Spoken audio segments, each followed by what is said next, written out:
네, 하나님 말씀 나누겠습니다. 창세기 39장 1절부터 23절입니다.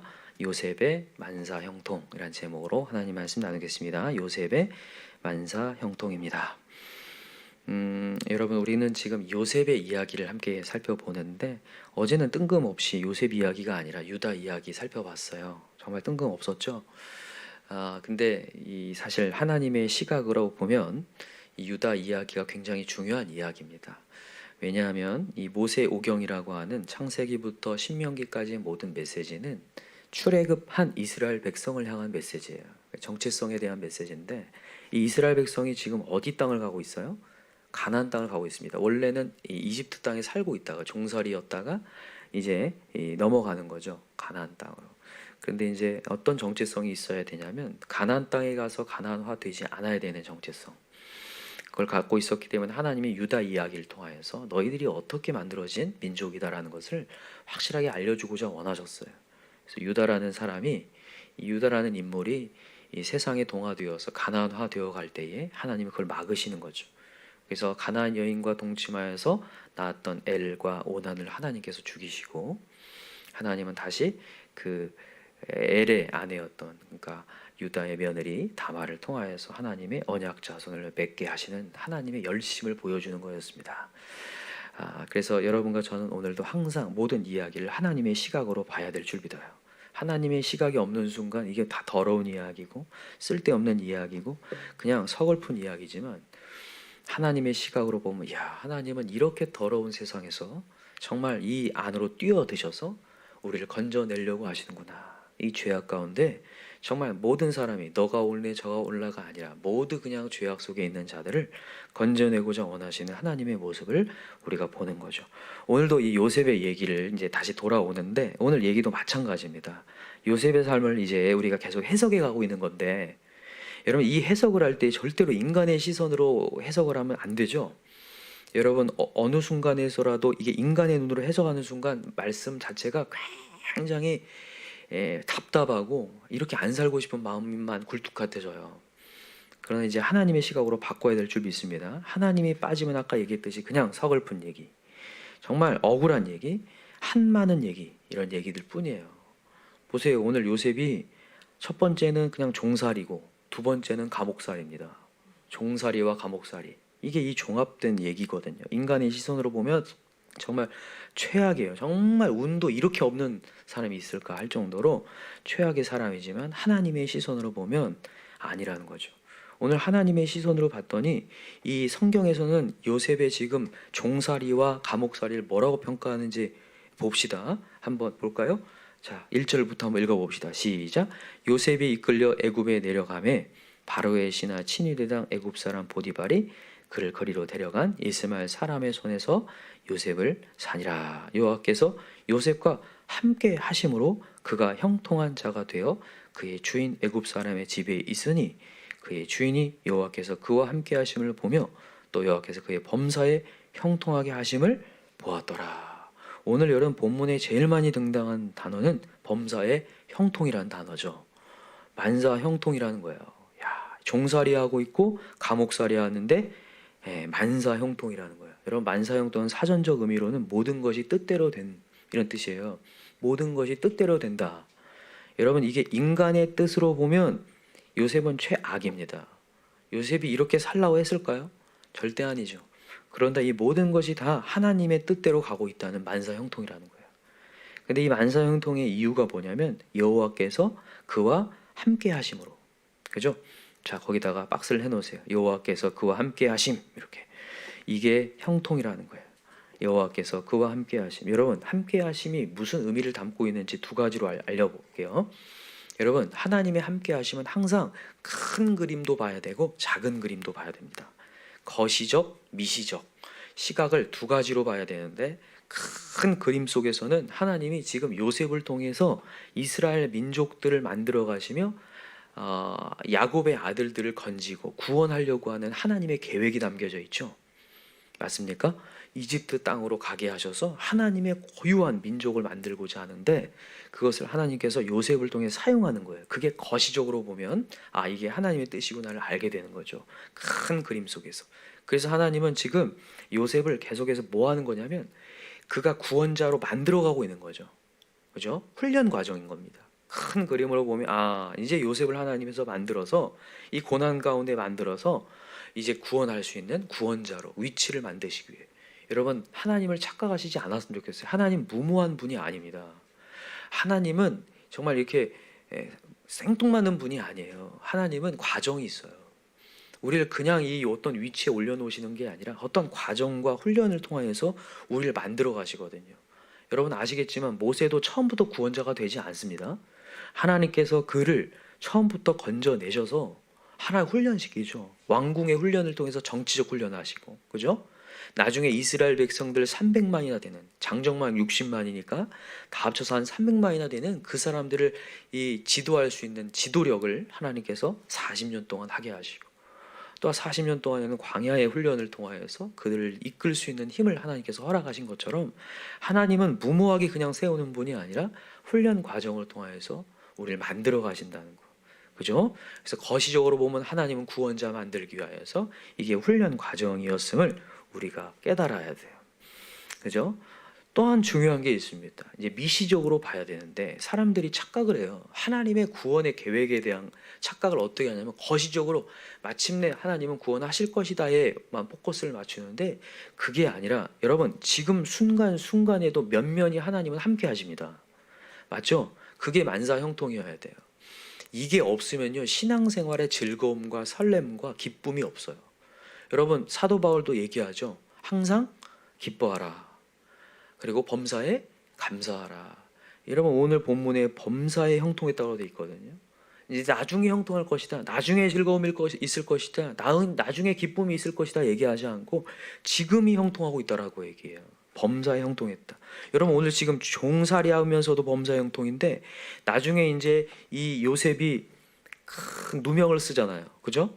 요셉이 그렇게 모든 소유를 다 맡아서 위탁을 했지만 이 보디발의 아내가 그의 용모가 빼어난 모습을 보면서 동침하기를 원했는데 그거를 거절하죠. 그것으로 말미암아 누명을 쓰고 감옥에 갇히게 되는데 하나님은 그때에도 뭐라고 얘기하십니까? 23절 보세요. 간수장은 그의 손에 맡긴 것을 무엇이든지 살펴보지 아니하였으니 이는 여호와께서 요셉과 함께 하심이라 여호와께서 그를 범사에 형통하게 하셨더라. 하나님은 지금 이 순간에도 형통이 있다라는 거예요. 여러분 이것을 아셔야 됩니다. 하나님은 지금도 우리와 함께하고 있다는 거죠. 먼 미래에 우리를 구원자로 만드신 게 중요한 게 아니라 지금 여기에서도 하나님은 면면히 함께하고 있음을 여러분 느끼시기 바랍니다.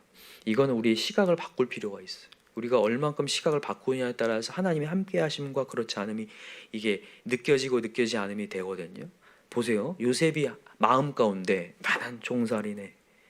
나는 지금 감옥에 갇혔네. 이 억울함 속에 갇혀만 있었다면 이 형통을 고백하지 못할 거예요. 그런데 이제 시각을 바꾸는 거죠. 하나님께서 나와 함께하고 계시지. 그래서 열어가시는 것을 봐요. 이상하게 이것을 누가 깨닫냐면 그의 주인도 깨달아요. 보디발조차도 깨달아요. 3절에 보니까 그의 주인이 여호와께서 그와 함께 하심을 봤다라고 되어 있을 정도로 뭔가 이상하게 종살이를 하는데도 불구하고 그의 삶 속에 뭔가 터치하는 것마다 열어가는 걸 본다고요. 여러분 신기합니다. 우리 삶도 한번 보세요. 우리의 삶도 이상하게 뭔가 이렇게 막히는 것처럼 보이면서도 뭔가 열어져요. 계속 하나님이 여시는 것을 보고 이상해요. 그러니까 여러분 이렇게 뭔가 원인을 찾을 수가 없을 만큼 하나님이 나를 이렇게 돕는 게 느껴진다고요. 느껴지시나요? 어떤 미시적으로 하나님께서 역사하시는 하나님 면면히 역사하시는. 근데 이것을 뭐 열어봤자 감옥이지 뭐 열어봤자 나 종살이지 이렇게 생각하면 이제 하나님의 형통이 아니라 맨날 신세만 한탄하는 거예요. 근데 그게 아니라 그렇지. 내 감옥에 있어도 하나님께서 간수자로부터 인정받게 하시고 또 하나님 모든 것들을 처리할 수 있도록 일자리 맡겨주시고 신기하게 우리가 그렇게 일을 잘하는 것도 아닌데 계속 직장에서 안 잘리고 가요. 계속 가고 또 이런 코로나의 처지인데 이상하게 하나님께서 우리에게 길을 열어가고 계신다고요. 여러분 이것을 고백하시기 바래요. 하나님은 지금 만사형통의 길을 가고 하시는군요. 만사 형통이 진짜 내 뜻대로 뭔가 막 뚫려가고, 에휴 이래봤자 돈 이만큼 버는 건데, 이게 아니라 하나님 지금도 우리를 이렇게 열어가시는 거, 이것을 깨달을 때 오늘도 여러분 우리 입술에서 감사가 나오고 하나님께 계속 기도하게 될 줄 믿어요. 그래서 이 만사 형통이 된다는 것을 여러분 깨달으시기 바라요. 여러분 요셉이 이런 하나님을 알기 때문에 그의 삶을 놓지 않습니다. 여러분 내 삶을요 이렇게 던져버리잖아요. 나 같은 인생하면 신세한다면서 내 자신을 던져버리면 절대로 마음을 잡을 수 없기 때문에 죄악이 찾아오잖아요. 절대로 그것에 대항할 수가 없습니다. 근데 요셉은 죄가 찾아 들어왔을 때 대항을 할 수 있어요. 그 이유가 뭐냐면 마음 가운데 마음을 지키고 있기 때문에 그래요. 하나님에 대한 마음을 갖고 있기 때문에. 내 신세를 확 던져버리면 절대로 지킬 수 없다니까요. 그런데 오늘 그렇지 않죠. 오늘 보세요. 이 보디발의 아내가 얘기할 때 하는 고백을 보십시다. 9절 한번 읽어볼까요? 시작. 이 집에는 나보다 큰 이가 없으며 주인이 아무것도 내게 금하지 아니하였어도 금한 것은 당신뿐이니 당신은 그의 아내임이라. 그런즉 내가 어찌 이 큰 악을 행하여 하나님께 죄를 지으리까. 이전 버전에는 하나님께 어찌 득죄하리요 이렇게 돼 있죠. 하나님께 어떻게 죄를 짓겠습니까? 이게 마음을 지키고 있기 때문에 그래요. 나는 종살인데 나는 감옥살인데 그래 내 인생 다 속된 말로 내 인생 조졌는데 이렇게 표현하잖아요. 나의 인생 끝났는데. 그러면서 여러분 막 살자 하는 사람들은 이런 죄가 찾아 들어왔을 때 막 그냥 져버리는 거죠. 그러나 요셉은 그렇지 않다라는 거예요. 하나님이 자기를 지키고 계시고 형통의 복을 주고 계시기 때문에 이것을 대항할 수 있는 힘. 여러분 그래서 오늘도 우리가 지금 이 대한민국이 우리 전 세계가 코로나에 처지에 있지만 여러분 만사 형통인 줄 믿어요. 하나님이 우리를 지키고 계시고 우리의 길을 열어가고 계시고, 여러분 그거에 대한 항상 소소한 감사를 누리시기 바랍니다.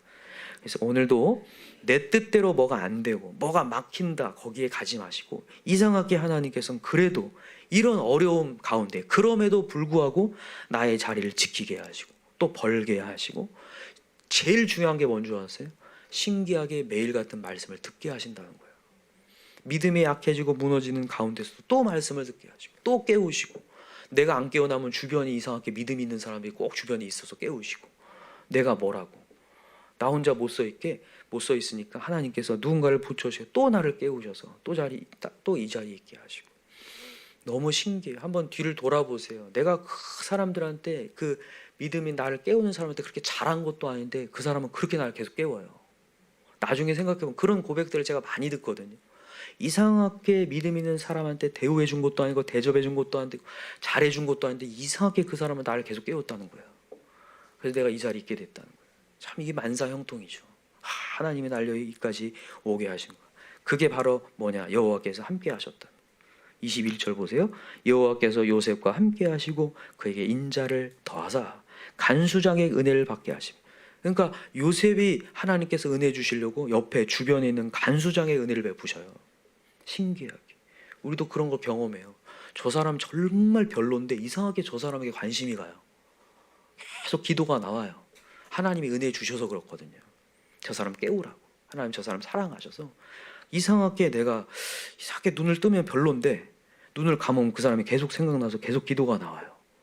이렇게 하나님께서 은혜를 베푸셔서 역사가 되게 하시고 결국에는 형통의 복을 주시더라. 그래서 여러분과 제가 오늘도 하나님의 함께 하심의 복을 계속 누리시기 바랍니다. 그래서 여러분 지금 이 순간 많은 사람들이 불평과 원망, 나라에 대한 원망, 대통령에 대한 원망, 주변에 대한 원망 속에 갇혀 있는데 여러분 그러지 않길 바랍니다. 지금 순간에 하나님의 함께하심, 만사형통을 느낄 수 있는 좋은 절호의 기회라는 걸 여러분 깨달으시기 바라고, 오늘 우리 간절히 기도해서 우리 입술에서 계속해서 범사에 감사, 항상 기쁨이 넘쳐날 수 있는 저와 여러분 되기를 간절히 기도합니다. 기도합시다. 우리 이 시간에 간절히 기도할 때 오늘은 또 우리 가정마다 우리 가정 목장 모임이 있습니다. 오늘 목장 모임에는 내가 과연 지금 이 코로나 처지 속에서 우리의 가정의 형편 속에서 인간의 시선으로 보고 있는가 하나님의 시각으로 보고 있는가를 나누셨으면 좋겠어요. 나도 모르는 사이에 우리 가정의 형편만을 보고 맨날 두려움과 걱정, 미래에 대한 것을 끌고 가는데 그러지 않고 하나님의 시선으로 이런 감옥살이에서도 종살이에서도 만사 형통이구나, 신기할 정도로 하나님은 또 길을 열어 가시는 그런 좀 간증, 감사, 기쁨이 나오는 그런 고백하는 시간 다 될 수 있도록 오늘 가정에 오늘 하나님의 영이 부어지도록 정말 하나님이 함께 하심을 다 눈을 열고 보는 정말 에바다의 역사가 다 일어나도록 우리 시간에 주여 삼차 간절히 부르고 기도합시다. 주여 주여 주여. 하나님 아버지 감사합니다. 우리 인생